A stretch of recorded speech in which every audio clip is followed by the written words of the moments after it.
Hello everyone, मैं पूजा और दोस्तों स्वागत करती हूँ आपका स्ट्रेस फ्री गार्डनिंग पे। आज मैं आपके साथ शेयर करने वाली हूँ हैंगिंग बास्केट के लिए हल्का सॉइल मिक्सचर।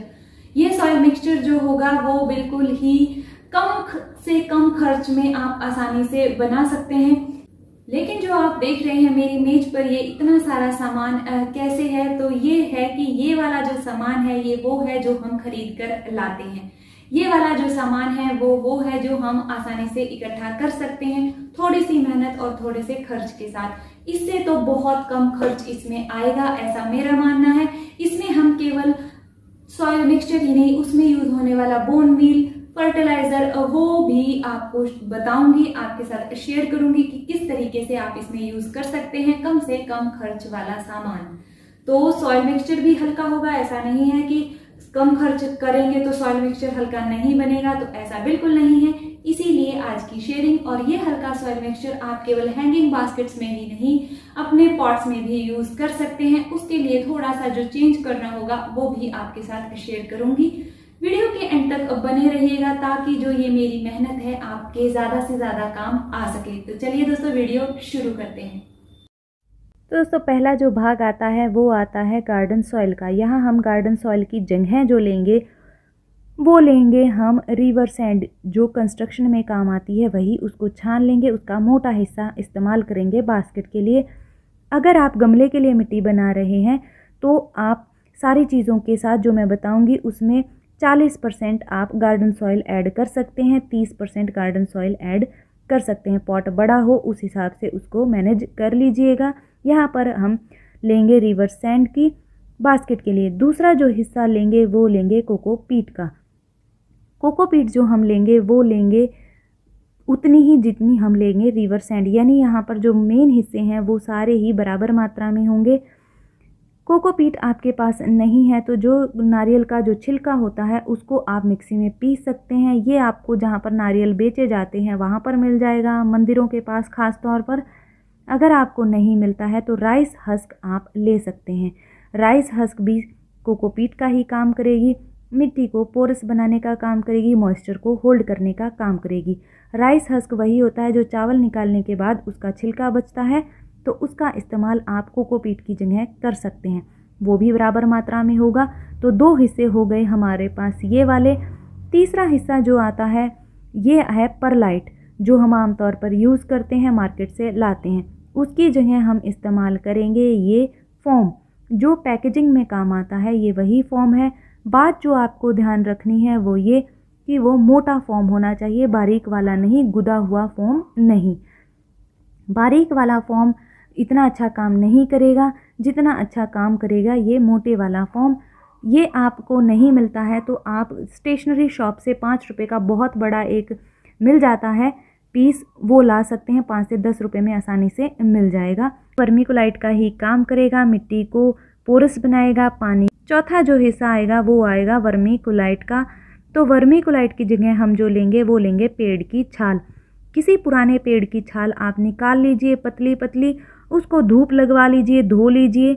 धो कर ही धूप लगवाइएगा। धूप लगवा कर उसको यानी सुखा कर फिर उसको आप छोटे छोटे टुकड़ों में तोड़ लीजिए। छोटे छोटे टुकड़ों में तोड़ लेंगे तो वो भी अच्छा काम करेगी। आप उसको इसकी जगह इस्तेमाल कर सकते हैं। और मैं ये तो नहीं कहती कि वो वर्मीकोलाइट बन जाएगी, लेकिन वर्मीकोलाइट जैसा ही काम करेगी। न्यूट्रिशन मिलेगा, मिट्टी में न्यूट्रिशन बनाएगी, क्योंकि जो ये पेड़ की छाल है इसमें अपना न्यूट्रिशन होता है जो कि बहुत अच्छा काम करेगी। बराबर मात्रा में हम ये लेंगे, यानी चौथा हिस्सा होगा हमारा पेड़ की छाल का, जो कि मैं फिर बता रही हूँ आपको धो कर सुखा कर इस्तेमाल करना है। पांचवा जो हिस्सा आएगा वो आएगा कंपोस्ट का। यहाँ पर गोबर की खाद आपको नहीं लेनी है। गोबर की खाद पानी डालने के बाद भारी हो जाएगी। यहाँ पर जो हम लेंगे वो लेंगे वर्मी कंपोस्ट। किचन वेस्ट से जो कंपोस्ट आप घर में बनाते हैं वो भी ले सकते हैं, वो भी ठीक रहेगी। या फिर इस तरीके से पत्तों की जो खाद आती है वो आप इस्तेमाल कर सकते हैं। पत्तों की खाद अगर आपके पास नहीं है, पत्तों को आप पीस कर भी, बीच में सूखे पत्तों को पीस कर इसी मिट्टी में मिला लीजिए, इतनी ही मात्रा में। ध्यान रखिएगा पत्ते बिल्कुल सूखे हुए हों, बिल्कुल सूखे हुए हों अगर आप इस्तेमाल कर रहे हैं पीस कर इसमें मिलाने का। तो ये हो गया हमारा खाद वाला पार्ट, जो कि 5वां भाग होगा। बराबर मात्रा में ये सारे हिस्से होंगे। 20-20% आप लगा लीजिए, सारी चीज़ें होंगी नॉर्मली। गमले के लिए बना रहे हैं तो उस हिसाब से इस मात्रा को एडजस्ट कर लीजिएगा, क्योंकि उसमें मिट्टी की मात्रा बढ़ जाएगी। अब बात करें न्यूट्रिशन वाले जो हम ऐड करते हैं पार्ट उनकी, तो बोन मील आता है उनमें। बोन मील हम नॉर्मली 1 चम्मच एक गमले के लिए इस्तेमाल करते हैं, 1 से 1.5 चम्मच। उसकी जगह पर जो हम इस्तेमाल करेंगे वो करेंगे अंडे के छिलकों का। आप देख सकते हैं इस तरीके से अंडे के छिलकों को आप धोकर सुखा लीजिए। धोकर सुखाइएगा, नहीं तो चींटियाँ आ जाएंगी। फिर उनको सिंपली क्रश करके, यानी आप अच्छे से तोड़ कर डाल सकते हैं, मिक्सी में पीस कर भी डाल सकते हैं। अब आप कहते हैं कि अंडे के छिलके आपके पास नहीं है या आप इस्तेमाल नहीं करते हैं, तो आप उसकी जगह राख का इस्तेमाल कर सकते हैं, जो कि एक गमले के लिए 1 चम्मच काफ़ी रहेगी। तो राख हो गई अंडे के छिलकों की जगह, बोन मील की जगह।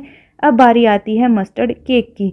तो अगर आपके पास मस्टर्ड केक है तो 1 पीस एक गमले की मिट्टी में काफ़ी रहेगा। अब आप कहते हैं कि नहीं है, तो जो हम किचन में इस्तेमाल करते हैं मस्टर्ड के जो दाने इस्तेमाल करते हैं तड़का लगाने के लिए, उनको पीस लीजिए। 1 चम्मच पीस कर आप वो भी डाल सकते हैं। तो 1 चम्मच वो डाल लेंगे, जो कि न्यूट्रिशन का काम करता है, खाद का काम करेगा। ख़ास तौर पर हैंगिंग बास्केट के प्लांट्स जितने भी होते हैं सब में ये चीज़ काफ़ी अच्छा काम करती है। तो ये स्ट्रेंथ वाला काम करेगी आपके पौधों के लिए, पत्तों को हरा बनाने का काम करेगी। 1 चम्मच काफ़ी रहेगी। तो ये हो गई न्यूट्रिशन की बात। अब बात करते हैं उसमें किसी भी तरह के कीटनाशक की या फंजीसाइड की। तो फंजीसाइड जो हम लेते हैं आमतौर पर पैकेट वाला, वो उसकी जगह जो इस्तेमाल करेंगे वो करेंगे हल्दी। हल्दी 1 चम्मच काफ़ी रहेगी। नहीं तो आप सिंपली आधा चम्मच पानी में भिगो दीजिए और उस पानी में डबल पानी मिलाकर आप पौधे में डालिए या मिट्टी में ऊपर से डाल सकते हैं, मिट्टी को गीला उससे कर सकते हैं, तो वो भी फंजीसाइड का ही काम करेगा।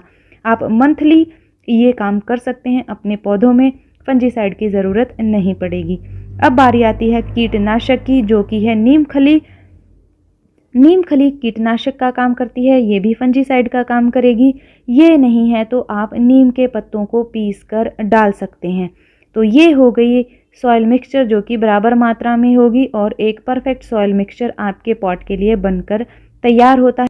तो दोस्तों उम्मीद करती हूँ ये वीडियो जरूर आपके लिए हेल्पफुल रही होगी। अगर हाँ तो लाइक कीजिएगा, और अगर कुछ मुझसे छूट गया है आप कमेंट सेक्शन में पूछ सकते हैं।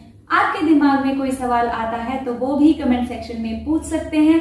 मिलते हैं अगले वीडियो में, तब तक के लिए अपना बहुत सारा ध्यान रखिए, खुश रहिए, बाय बाय।